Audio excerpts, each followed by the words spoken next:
the problem right there. We're gonna put an exhaust on it.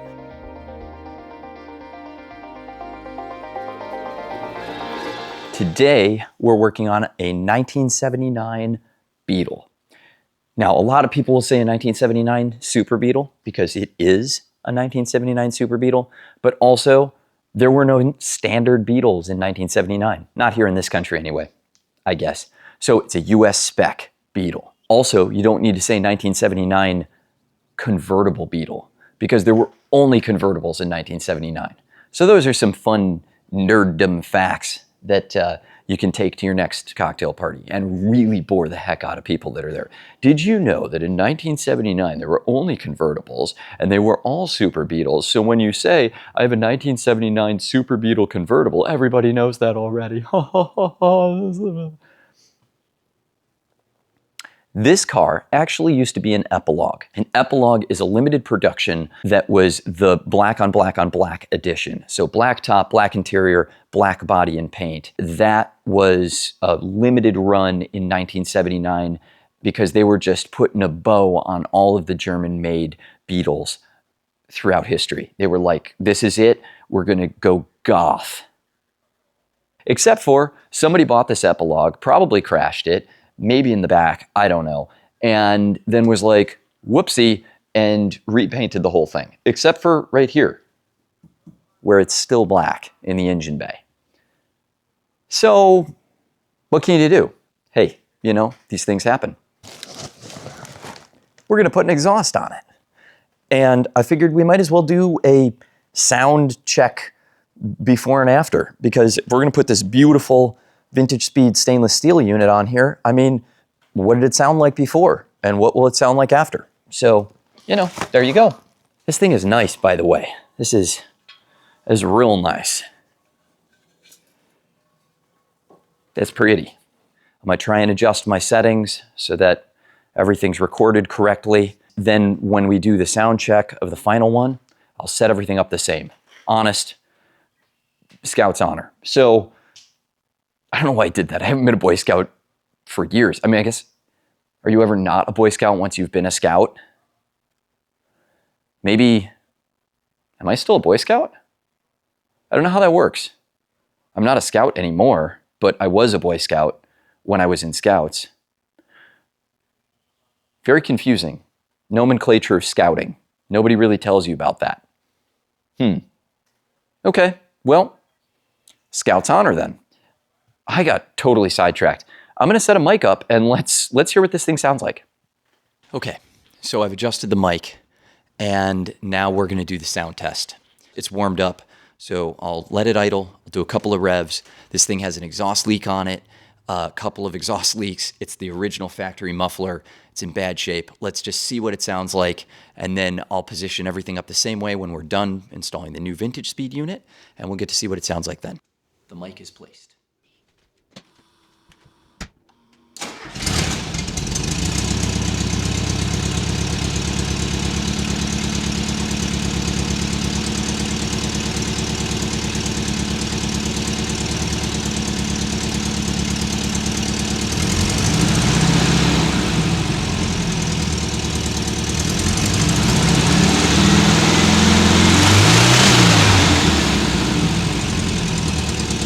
The start of removal of the original exhaust system is that I have soaked every single fastener down at the heads, at all of the joints, with penetrating oil. This thing was very rusty. Also, I found the problem. Now see right there, that's the problem. That's the problem right there. There's where maybe the exhaust is leaking from. Maybe. That too, that could be, but this, that definitely, that might be an issue. That's an issue right there. That's the problemo. Problemo found. Found us a problem. Problemo. Yeah, okay. Weird accents aside and all that.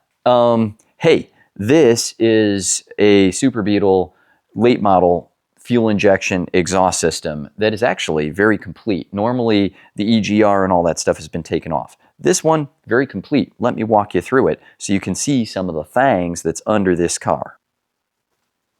So, muffler, where the exhaust leak is coming out of on this end. That's pretty self-explanatory. That's your muffler.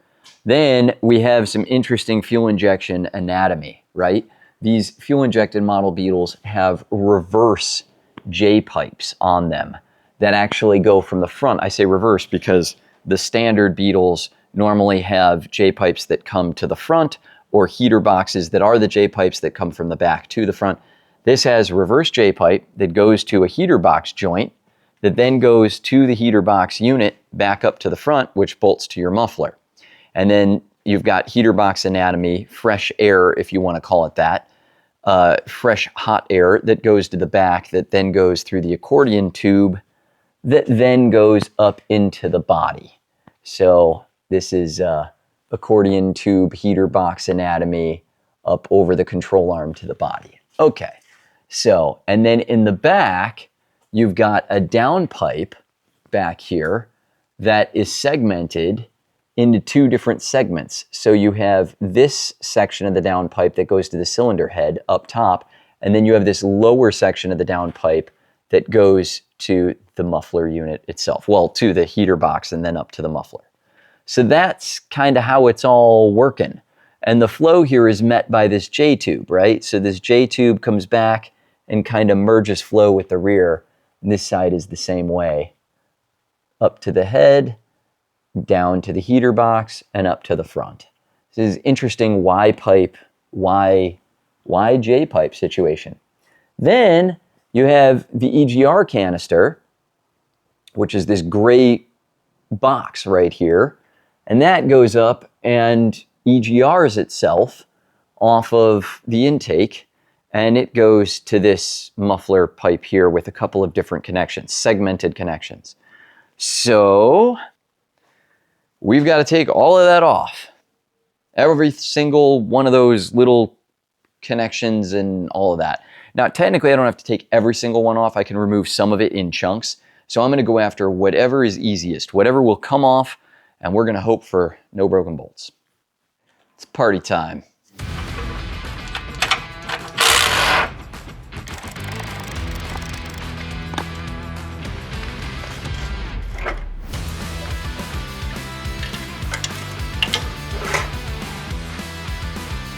It's not normally how that comes off, but because it was completely broken away from that side, that's how that came off. It was a little bit tricky to break the rust on this bolt over here with this bracket, but we got there. Let's set this off to the side. So that bracket was actually broken. I should have had to have removed more things to remove the bracket. Check this out. It broke away completely here. It's completely rusted and just broke off. But there's normally a little L-shaped bracket that comes out and goes over this. That's off of those two bolts. Comes out here, goes right there.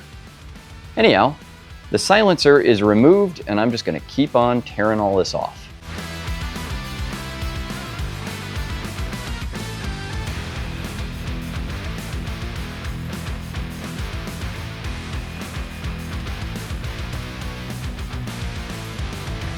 So technically, everything is off of here. I just haven't wrangled it down yet. There's one thing that's gonna sort of hold up this heater box in the back. It's still connected to the one plastic heater tube. So anyway, I'm gonna give it a go. If I've done my homework, it's unbolted, it's just hanging. Kind of tore away, but that's pretty typical. Yeah, one heater box removed. Set this over by the old exhaust, although this heater box itself is still good, and so that's cool.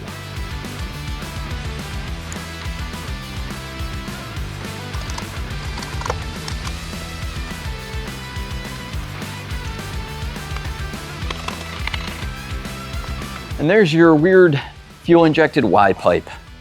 That's what that puppy looks like. It's a really weird one. You only see this on the fuel-injected cars, and, you know, need I say more?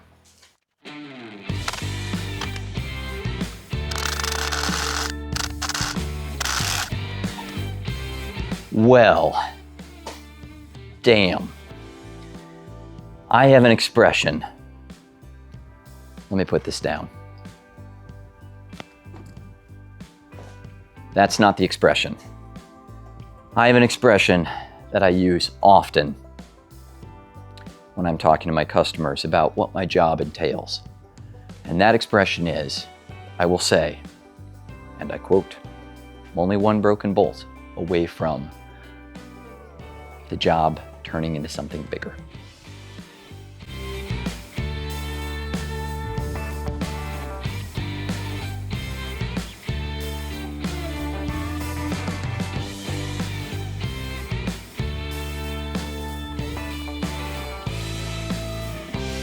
This isn't supposed to be a bolt.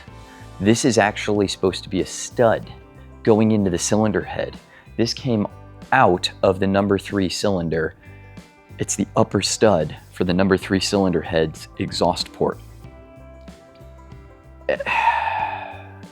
And it broke.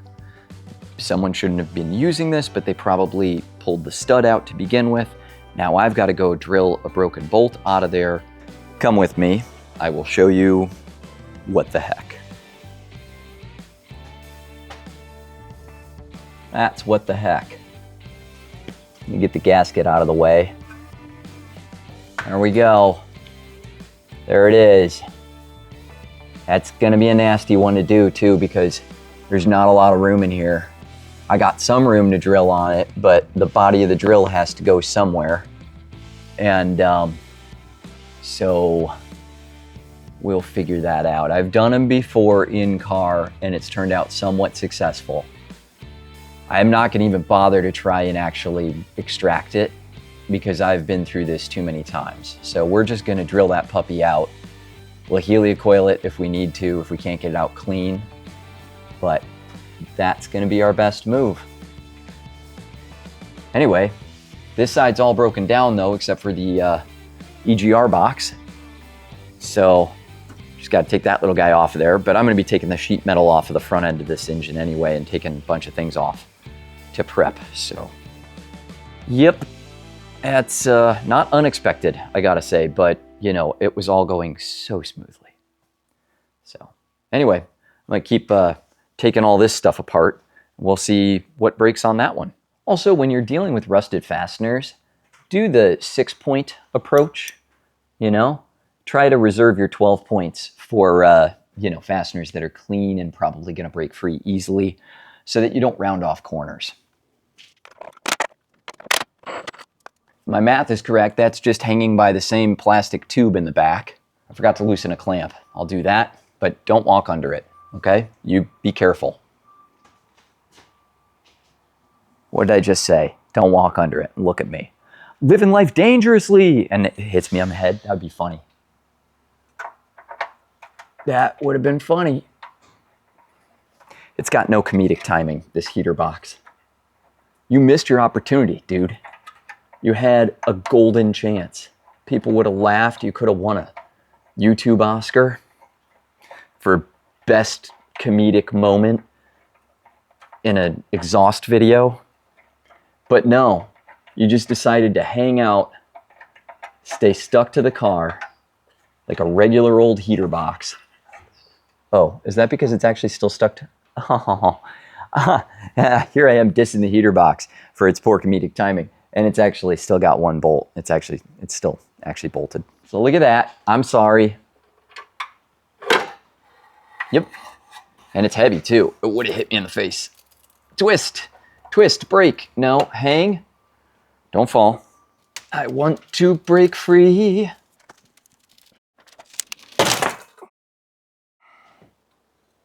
Okay, it did break. It's what I wanted, but you know, could have done without the cloud of mist in my face. Okay, there we go. The unfunny heater box. This one's not funny. Let's zip and zap this guy. And this one does actually have nuts on both sides, so hopefully no broken studs this time. There are no guarantees though. And if I have to deal with 2 broken studs on this car, who put that there? I'm probably just going to cry. Now, see, that has good comedic timing. Yes, lower control arm and shock absorber. Well, we got one. It's hard to see this other one. Got it. So only one of them broke. Oh joy. Good for me. I did a good job on this. Everything went according to plan except for the one that broke. Oh, I didn't get those yet. That makes sense. Things weren't falling off. A couple more at the joint in the back here. The joint in the back. Sounds like the name of a blues club. This next one I have no choice but to do by hand. Give it a little pound and bang. Get after it. Yeah, that's good. Goodly. It's a goodly nut. So as you can see, taking the exhaust off, not that big a deal. Goes pretty quickly thanks to time lapse. A couple of broken bolts in the process. Well, really just one. I am lamenting it. There we go. Howdy ho, neighbor. Put that aside. Let's play the fun game of what is gonna fall on me. The answer is nothing. Nothing fell. I was worried that this might fall on me. It would have been that. Well, you can't really see that, but it would have been that right there. That thing, was worried that was gonna fall on me. It didn't, so I don't know why I'm still yapping about it. It's a fun game. How many times do I have to press the button to turn the light off? Got it. Okay. So, here's an overview of the underside. An overview of the underside. Here's an underview of the underside. How about that? Wouldn't that be better? That'd be much better. Moving to the back, there's the one that did not break, and I will thread chase the studs that are still remaining. There's your starter motor, by the way. And then on this side, there's the broken one up top. What a little bastard. I will thread chase the heck out of that rusty deal. We'll see if that's still usable. Might be doing 2 studs on that one. And then in the front, we got there. And over on this side, heck yeah. And everything's taken down, except for this, except for that, the EGR box. But we'll get that because we're gonna pull this breastplate tin from the top here. We're gonna remove that so that we can, clean everything and work with all of this and take these down pipes out for the heat system and all that. This car is not gonna have any heat. It's gonna be a summer and spring driver.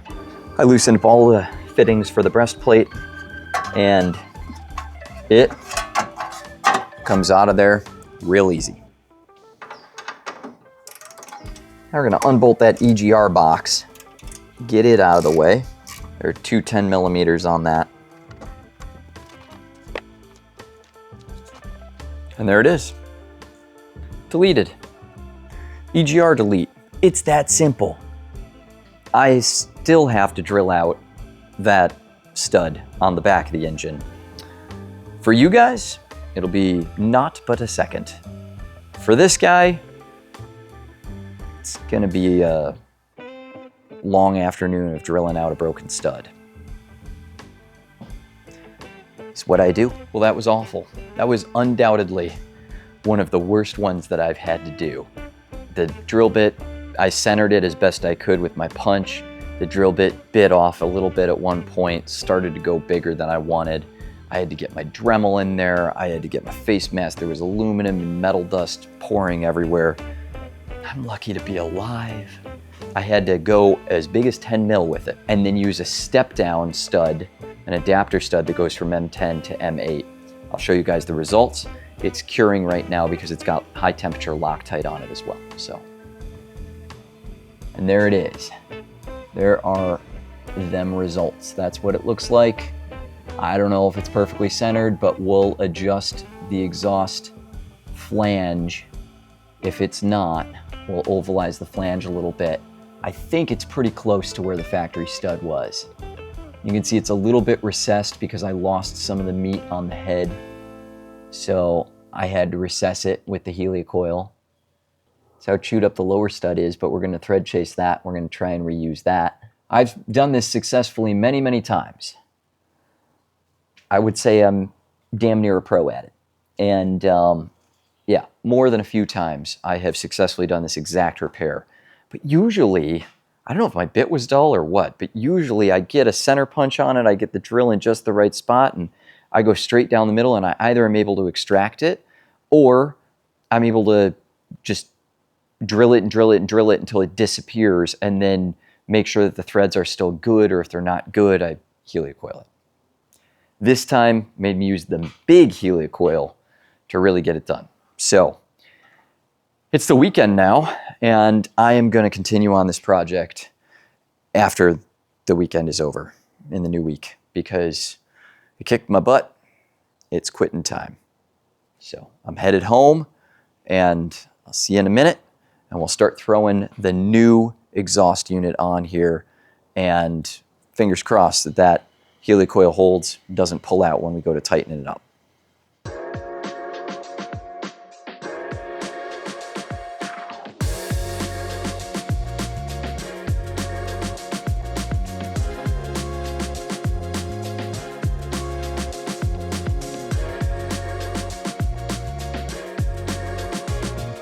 The repair held up great. It's perfect. It's a perfect repair. I did have to cut the gasket ever so slightly bigger to fit it over the two studs, but it turned out awesome.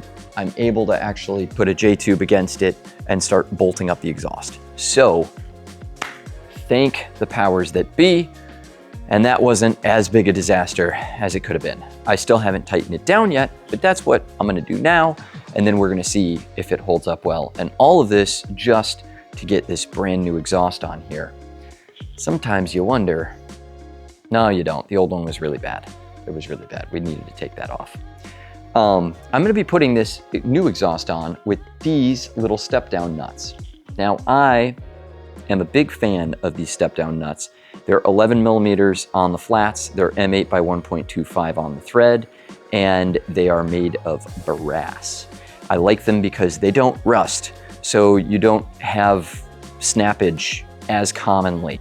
The one downside to them is they do mushroom if you over-tension them, and if you under-tension them, they can walk off. And for that reason, I generally put a Schnorr washer underneath it. A Schnorr washer. If you're not familiar with what a Schnorr washer is, S-C-H-N-O-R-R, Schnorr, I don't actually know how to say it. That's just always how I've said it. So hopefully I'm saying that right. But if you're not familiar with them, they look like this. This is a Schnorr washer. And if you can see, it's got knurling, it's dished. So it's concave on one side, convex on the other. And it's got knurling all the way around it. And that knurling helps it bite into the nut. So when the nut is on there and it presses up against that knurling, especially a brass nut, a softer material, it bites into it a little bit. So I use these guys. Very important little hardware choices that I make here at the shop. And, you know, this is what I obsess about. So I'm gonna keep bolting all of this up. I've got a J-tube just hanging out here. I wanna get some hardware on it really quick before it just decides to walk off of there. And then I'll put the other J-tube up and start bolting this thing up. We are really close to being able to do an exhaust sound test with the brand new vintage speed stainless steel exhaust unit for this 1979 fuel injected Beetle. I'm gonna get to it.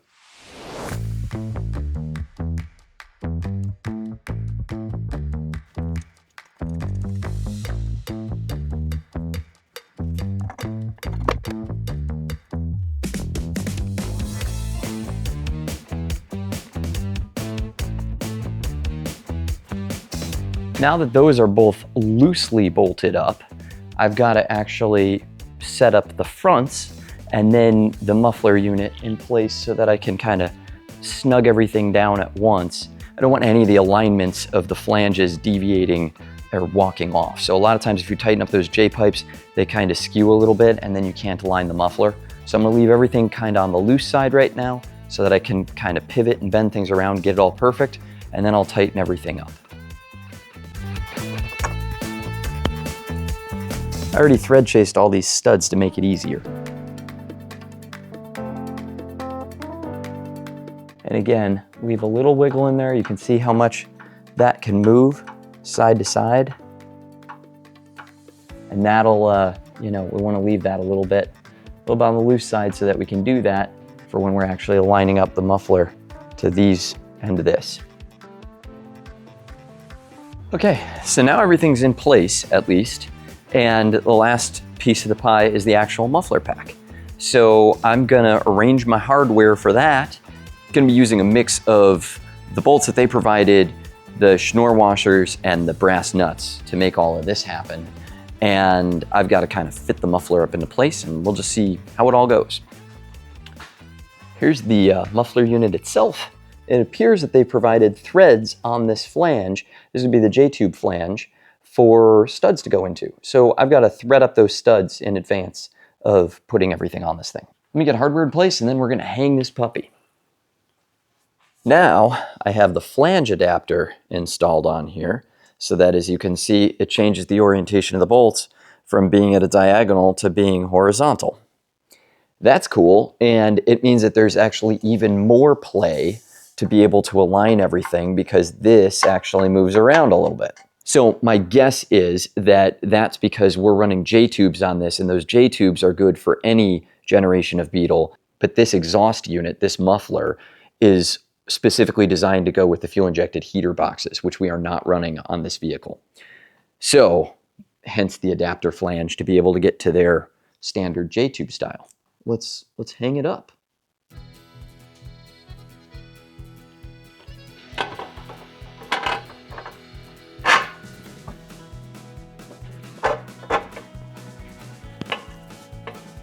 Okay, seems pretty decent.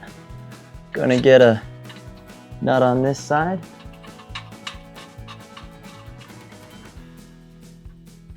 Get one threaded up on this side, and it'll hang in place on its own. Everything's still loose though. So the next thing I'm gonna do is pull it up into place on the main front pipes and bolt it up there.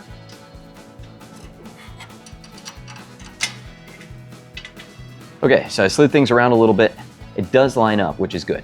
So I'm gonna pop a gasket in there and send the bolts through and catch them with nuts, and we should be groovy, baby. There we go. Now I'm using the flange nuts under here, and the reason why I'm using the flange nuts, we're using the flange nuts all here, here, and here, and then at the actual cylinder head, we're using the schnorr washers and the brass nuts. And the reason for that is because these are a lower profile than those brass nuts. The brass nuts are deeper in depth, and so this clearance here to get this threaded up with a washer on it would be a real bear with the brass nut. I could use the brass nuts all throughout here, but there's ample room to swing a wrench in here, so I'm not really worried about the alignment, whereas up here it's much tighter space. So I'm gonna take to tightening this whole unit up, and then we're gonna get to do an exhaust sound off.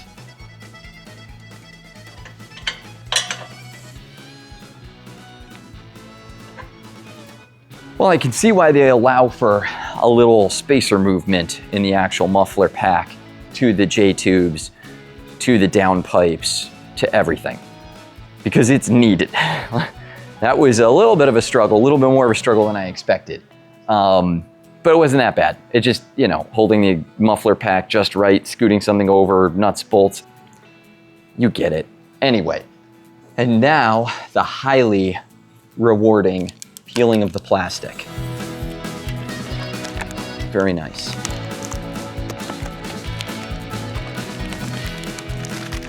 That's real pretty. I want to fingerprint it already. Before I put the breastplate in, I'm going to show you guys what this looks like from the top.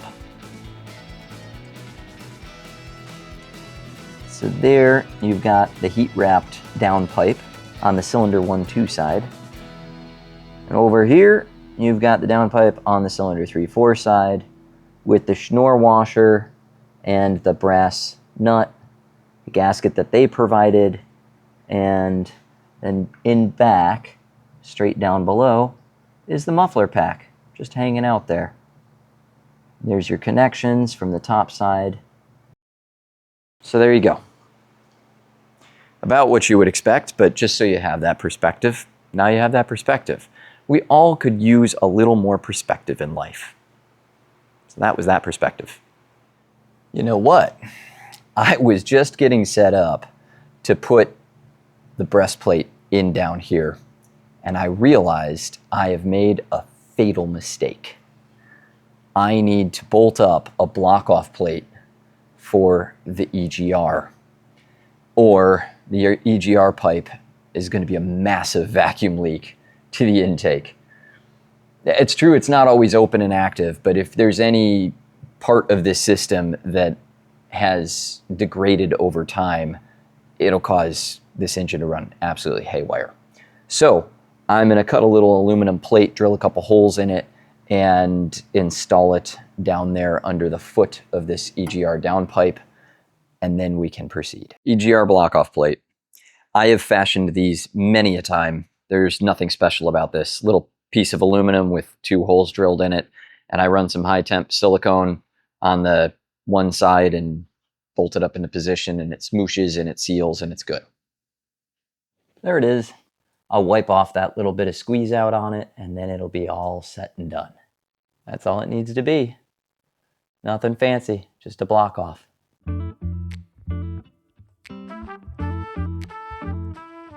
Now I can put the breastplate in.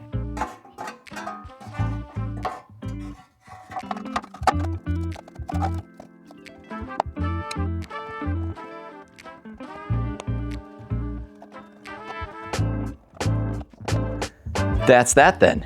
So I'm gonna set everything up the same way I had it the first time, fire it up, and we're gonna hear what it sounds like.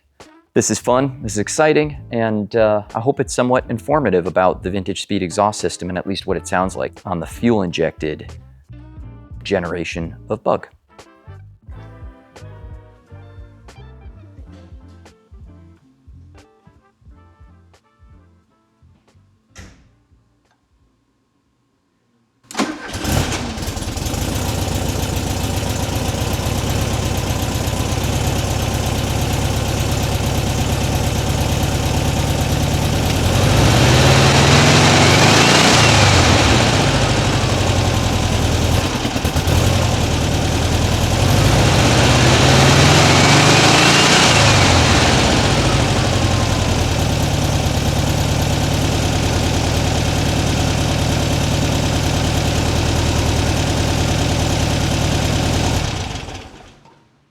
So that's what it sounded like with it mounted to the bumper. But now I'm going to try it with it mounted over here to the camera. Try and get a perspective of what it sounds like that way. We'll just see. And the exhaust is smoking a little bit. There's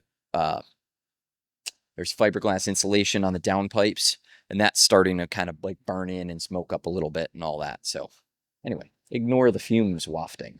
Well, I'll try and ignore the fumes wafting.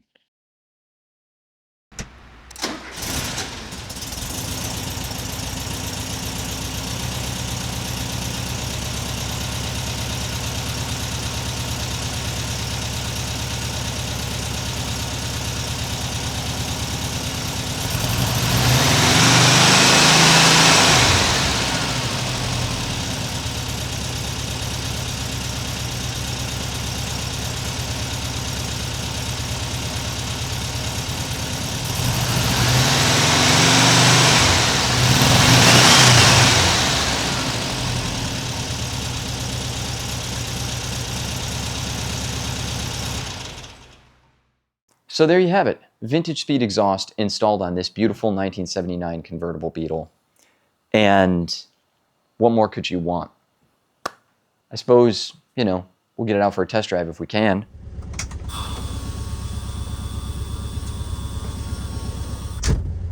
Well, it is fantastic outside. Just absolutely beautiful weather. This Super Beetle is all finished up. It's ready to go. It sounds good. Vintage speed muffler is on. I figured let's go ahead, give it a cruise, see what it's all about.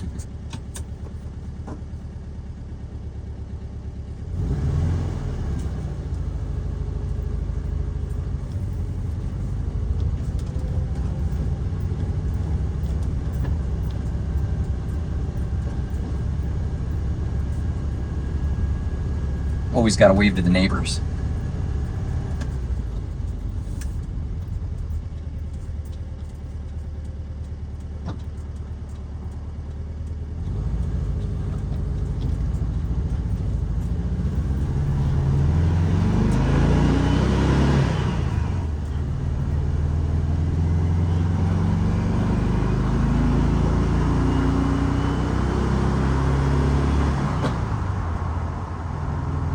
It's true, you're not going anywhere fast in a 1979 Super Beetle, but you are having fun.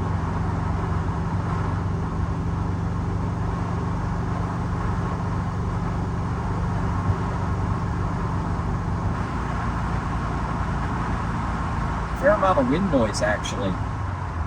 You hear more wind noise probably than the muffler.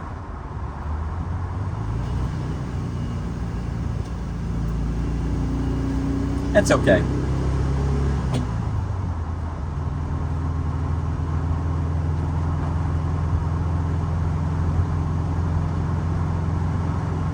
We're gonna see what we get from putting the mic by the muffler. It's clipped into the rear bumper right now, and I'm gonna see if we get a little bit better audio for the actual driving experience.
There you have it. Little driving action for the vintage speed exhaust unit on this 1979 Super Beetle. There's the sound, there's the looks, there's the experience.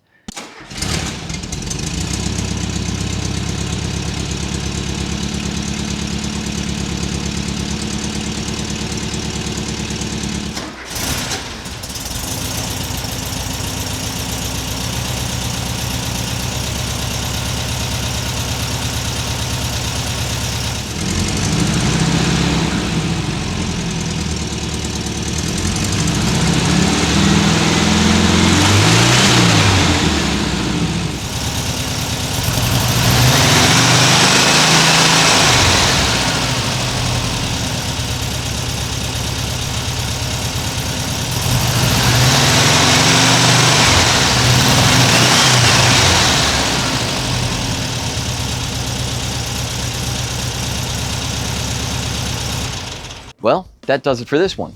Grab a t-shirt, beaircooled.com, click shop merch. Go shop the merch, buy a t-shirt, buy some stickers, put them in your window, buy a hat.